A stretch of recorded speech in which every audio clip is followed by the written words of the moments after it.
Welcome to the Heart of Fauquier podcast.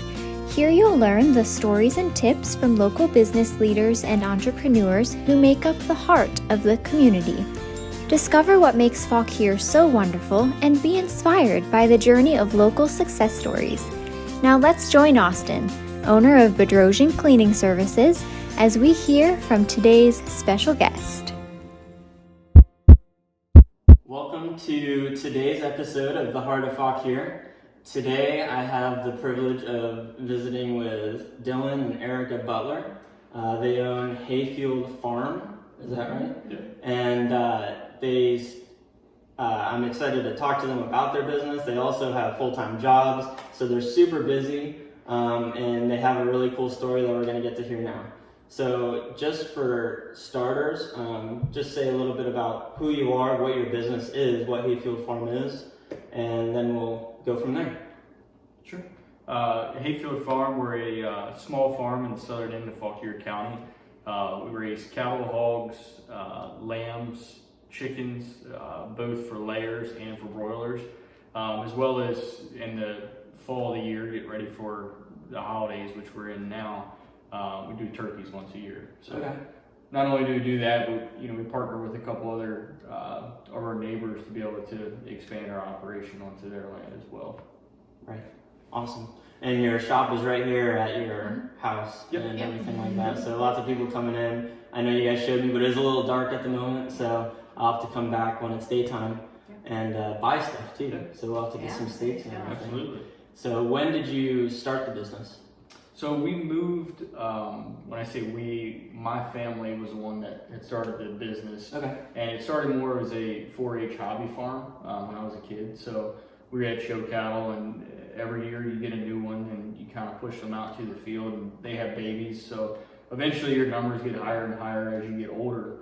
And that was back in '97 when we started that. So every year we got a new cow, a new couple of cows. So eventually, you look out in the field, now you have a field full of cows. So eventually, Erica came along, and that's when we decided, hey, there's a need for a local business that has local meats, all natural, everything that everybody wants right now, with all the health concerns that are going on. So that's when we kind of decided, hey, let's kick this in high gear and make this, more than just a hobby farm that, we were having fun on. Right.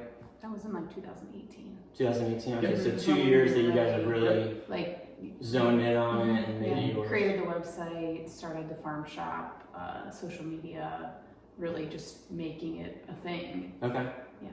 So that was, soon after you even started is when I started following you on Instagram then, because that's how I actually got to know them is through Instagram. We have our cleaning business on there, and I was just kind of seeing what other businesses are in the area, and you popped up. And then your little puppy that you got, was that 2 years ago already? Yeah. Oh my gosh. Cotton, Okay, because I remember the first picture of him, and it was a lot of fun. Tiny. Yeah, he grew really fast. Yeah, he did. Yeah, he works all of our cattle, all the pigs. He tries to work the chickens. Cool. That's awesome. Yeah, so that's been something that's really grown, at least from what I've seen. You have great followers. A lot of people love seeing what you guys do every day. I mean, from 2 years, we started with, like I said, a hobby farm, and I didn't have social media, anything like that. And Erica, decided to kick that side off because, 2018 to 2020, obviously the media is what everybody sees. Word of mouth is only so far, but you get out on social media, that platform just takes a lot farther. Yeah. Absolutely. Yeah, the social media really has been critical to us expanding our business because we are in the southern end of the county. We're not in the hub of Warrenton or in the really established like Marshall, like that local feel of the northern end of the county. The southern end of the county is just more rural, and the social media really helped bring a lot of attention to the southern end of the county and then bring people down to us. Right. Yeah, you're not going to accidentally drive by and right, see exactly. No, definitely not. Right. Yeah, it's pretty purposeful. Yeah. But it's also nice because, I mean, people like coming out here to the rural area because it's so genuine, and like you said, the meats that you have are what everyone's wanting with the, I don't know if you said organic, but, you know, just a small feel, not processed Right. stuff Yeah, at right the big box from- stores. Yeah, small scale, you know the people that are producing it, You know can what see goes them into out it, there in the field. and then obviously you can see the product that comes out of it. Right. Yeah. So, and it's also processed local here in the southern end of the county at Fauquier's Finest Okay. Butcher Shop. We've got a great, relationship with those guys and have for a long time. And so everything, it's raised here. It goes 7 miles up the road and then comes back packaged, ready to go. So it's, it doesn't even leave the county itself. So, try to keep everything local, and obviously that's all our goal is. Yeah, absolutely. And we were talking a little bit before we started. You saw quite a big boom in your business when it came to COVID. Everyone kind of freaked out for a while and bought stuff up. And you guys played a big part in serving the community with that. Tell me a little bit about what happened. Yeah, it was definitely crazy. At that point, it was just the two of us. I think in probably the end of July or August, we took on an employee to help us out. But it was just everybody was wanting not only better meat, they just were wanting meats. Yeah. They were wanting eggs. I mean, there was a point where I had to tell a lady, well, I might need to check the nest box. I could have a couple eggs, and she bought 3 eggs. Oh my goodness. It was, it definitely got a little crazy, but it was great. We were able to really spread the word about our business. Got a lot of people trying our products and coming out and meeting us and seeing the animals and seeing the chickens and all those things, and meeting cotton and all that, and getting really invested. And we've had them, return from all the way out of Prince William County since, and they keep making that trip. So, but yes, it was definitely crazy for a good couple of months. And it started to kick back up a little bit in recent weeks. But the freezers have never been completely empty. We've always had something, but good. Do the holidays give you a lot of extra business as well? Are you expecting a lot more? I think so. We teamed up with, what was the team? Was it Feed Fauquier or something of that nature? The Visit Fauquier. Visit Fauquier is like a local organization that also helps with, underprivileged families for the holidays. And actually, they've come out and got a bunch of gift cards to give to those families. So we're able to take that in. When those families come in, then we can help them shop for, maybe that Christmas meal that they didn't have. So they're, able to use those gift cards here to, pick out what they want. Yeah. That's awesome. And we do see an uptick in like big holiday cuts. Like we wouldn't do prime rib throughout the year because our ribeyes are very, very popular, but now we have prime rib available, so people want that nice big impressive cut or a nice big rack of lamb. Things like that really do sell. We have that partnership with them, and we just try to get partnered with other local businesses to kind of put little packages together. Yeah, that's awesome. Cool. So you say packages, do you have like holiday gift kind of stuff? So that's what we're thinking about doing. Right now we're just kind of recovering from all the turkeys with Thanksgiving. I'm sure. Yeah.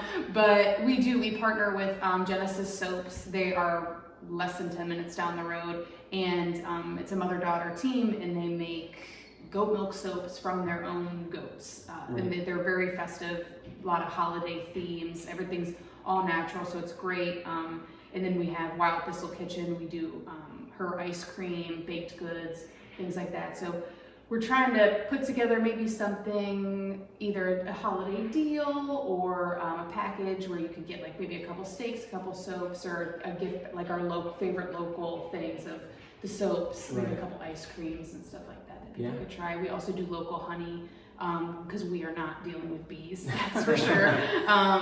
But we do local honey too. It's all raw honeycomb, honey jelly. So we'll put something together. Yeah, sure. Awesome. We'll have to see it on Instagram. Yes, Instagram. Follow us on social media. Yeah, and on Instagram it'd be Hayfield Farm _VA. Okay, so that's how people can check in on it and see everything. Awesome. Yeah. So obviously you have a lot going on, in your business, but let's take a step back and look at you guys as business owners. So you guys both have full-time jobs and you run this farm and the shop and everything, right? Yes. Wow. So that is crazy. What keeps you wanting to do the small shop? Like, are you wanting that to become your full-time thing together, or is it something you just see the value that you're giving people? What makes you want to keep doing it when you're so crazy busy? I think we've talked about it a lot, and I know I always, since I've been a kid, wanted to be a full-time farmer. Okay.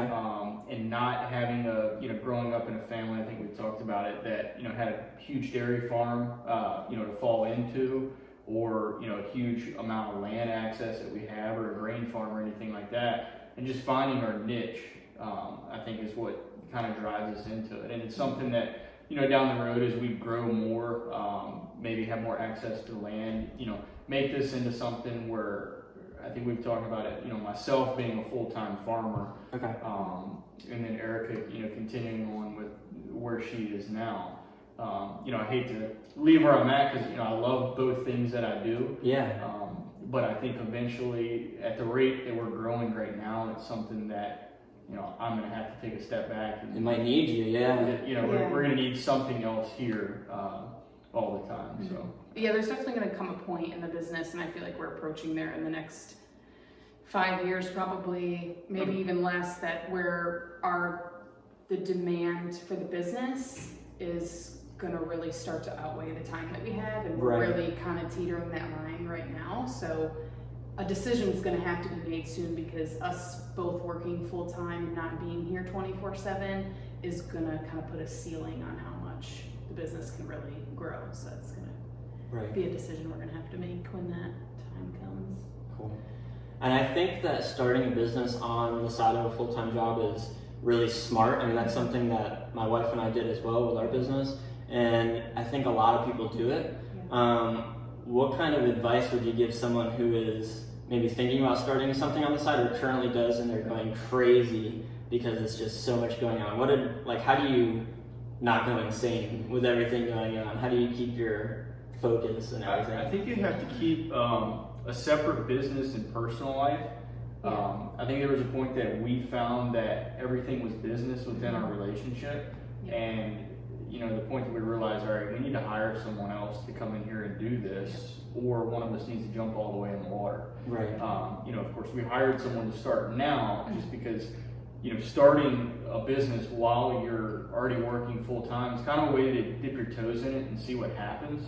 Which I think, without the full risk of saying, I'm going to quit my job and rely on my income working, self-employed, to see what happens. So it's something that, when we decided that, all right, the business and personal life needs to be separated, kind of helped us through the stressful part of it, because, at a certain point in the night, we can just shut the door on the business, and, now we become husband and wife. Yeah. And everything's fine again. So, whether or not something is wrong. It's fine before then. It's fine before then, but if we have worries about what's going on with the business or logistics or anything like that, 7 or 8 o'clock when we come in at night, we can say, all right, tomorrow's another day. Let's start on it then. So I think that's a big part of it. Yeah, making sure you have time to yourself and not letting the business run your life. Very difficult. You run the business. Sure. It doesn't run you. Yeah. I mean, because you're so small, and I don't do it, but I know Erica operates the Facebook and the Instagram. You could be on there all night long. Oh, sure. Replying to people, posting, trying to get the followers, because it takes a lot of the algorithms to do that. Right. And at some point you just have to say, okay, tomorrow we're going to start up again. I don't need to be on my phone.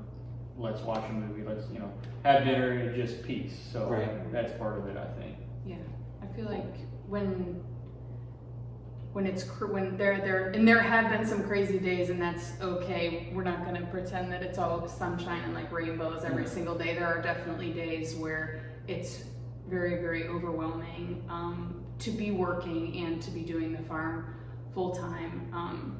So for advice for anybody that is okay, and that's definitely going to happen. And I've always kind of had this saying in my head when we've been doing this, is that you don't have all this great, amazing stuff. We don't get to raise these great animals, have this great life on this property, and work with people in our community and connect with all of our customers without the trade-off of the craziness. It has to be kind of like worth, and it is worth it. And some days it doesn't feel like that, and some days you feel like, oh my gosh, I'm so blessed to have all these things. But I think, you know, balance, obviously, as Dylan said, is very, very important. And it is the hardest, by far the hardest thing to do. There are so many times where we have to stop talking about cows and just like focus on what we're going to do for the night. But yeah, I would say finding the balance, staying organized is really going to help you in the long run. Over organizing in the beginning really does definitely help. And just, you know, taking those moments to remind yourself that why you're doing it. Yeah.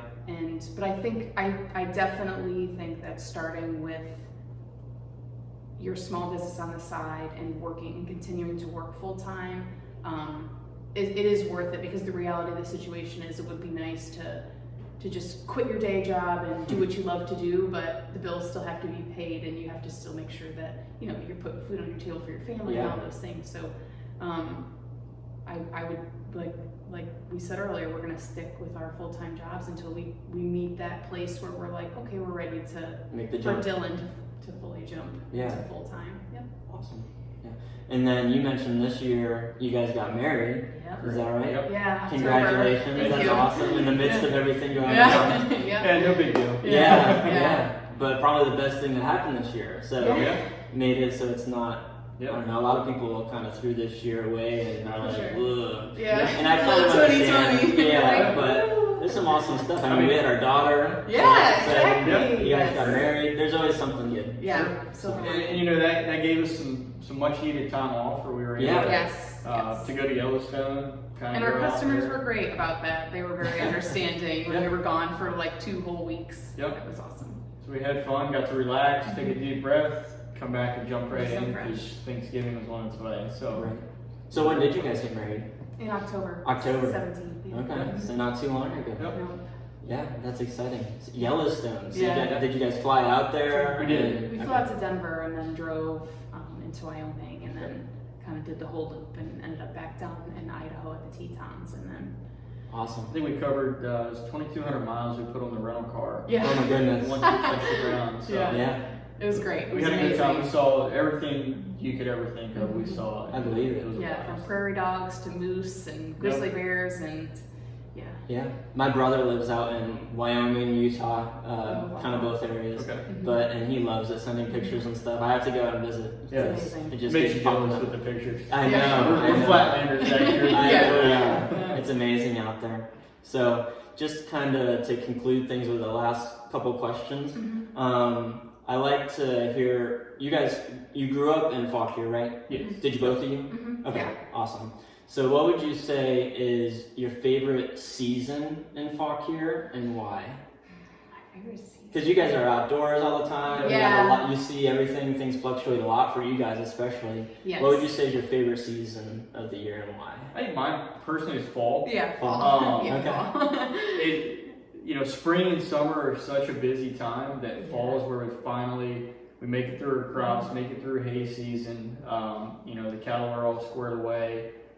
There's no And babies it's easier being on born. them. It's much easier on them in the It fall. cools down, gives us a chance to kind of catch our breath for all the summertime and having to mow the grass every couple of days and worry about cutting hay and the rain and so on and so forth. And I think fall just kind of lets you catch your breath. You get daylight savings time, so it almost forces us to not work so late. Right. It's spring and summer, the sun's up till 9 o'clock. o'clock. We're not coming inside. No. There's more to get done out here now. In December it's 5 o'clock and dark, so puts us inside a little earlier. And the county is great. We love to go to local restaurants, local breweries. We're very close to Powers, and Cider Lab just started in Summer Duck, so we visit them a lot. And the county just has this nice, cozy, Like a cozy feel in the fall. You Yeah. sit outside. Mhm. We're close enough that we can go up to Skyline Drive and go see the scenery up there. And just one of those just relaxing seasons. Football starts, of course. So all the fun things, hunting season. So everything to look forward to. Right. I think fall has it. Cool. You said restaurants and everything. What's your favorite place to go to just to hang out? When you shut off the business and just need to have a date together, what's your favorite spot? We do always go to Powers. we go to Powers. We do. And they always get the food trucks. The food trucks. Yeah. So I know it's not a fancy place, but chasing the food truck, getting that kind of the greasy fair food almost is what we go for. Down on Main Street, we both love fish and chips, so we hit up Molly's. Molly's is great. They actually have some of our sirloin steaks in there right now. They have from one of the menu items. Yeah, so we started kind of work with them a little bit. Yeah, that's cool. So nice. They're support great. them, they support us. Yeah. Good time. Did them in Pearls, another one great. downtown that we like to hit. And then of course, I'm a stickler for ice cream, so we always hit Carousel. Yeah, you gotta have a reason. Carousel is a favorite. Yep. Yeah. Cool. I like the Waterloo. Yep. Yes. I never thought of Amazing. doing that before. Yep. Genius. It's great. Yeah. So. Yep. I worked there in high school for about a year and a half, and the free ice creams kind of got me hooked when we were working. So I'm sure. I got to go back and see them. And support them. That's awesome. And then I know they were kind of shut down in the beginning of the summer, so I was kind of worried about what was going to happen. But they finally opened up, so we got to go a couple times. Yeah. So did we. It was a blast. So Yeah. You can't go through the summer without some Carousel. Right. Yeah, definitely. Well, thank you guys so much for your time. It was exciting to see your place. I'll have to come back and get some stuff. Yeah. I think that people got a lot of value just hearing about your story. That you can put a business together on the side and make it work. And, even when big things are going on, like getting married and everything like that, you can make it work and have a lot of fun with it. So thank you guys, Dylan and Erica, so much. Thank you. And we'll talk again soon. So thanks. Thank you for joining us for today's episode of The Heart of Fauquier. If you loved joining us today, give this podcast a great review and subscribe to keep up with new episodes. If you have an office in Fauquier that needs a cleaning service, reach out to Bedrosian Cleaning Services and see how they can serve you. Until next time, thanks for listening.